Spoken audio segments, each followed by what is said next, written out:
大家好，我是小丽。我们今天来做一道家常菜——豆芽炒韭菜，清淡又可口。一起来看一下。这是需要准备的食材。我们先把豆芽清洗干净，再控干水分。韭菜清洗干净以后，切成大约5厘米的小段。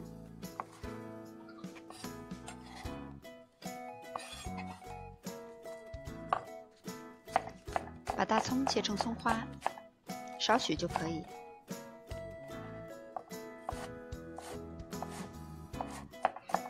大蒜切成蒜末。热锅放入少量的植物油，油热以后下入红椒丝、葱花和蒜末，小火炒香。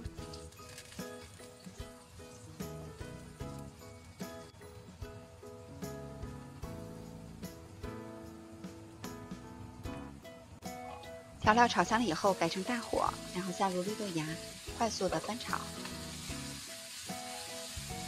我们在炒绿豆芽的时候，一定要全程保持大火，快炒，尽量缩短豆芽在锅中的烹饪时间，这样炒出来的豆芽才会更清脆。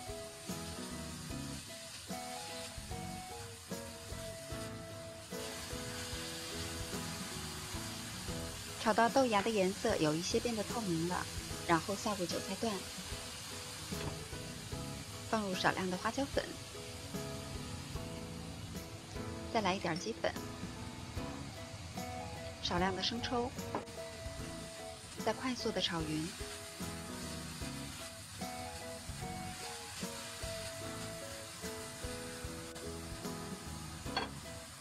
炒到韭菜的颜色也变得油绿了以后，加入少许的盐，再快速的翻炒几下，炒匀就可以出锅装盘了。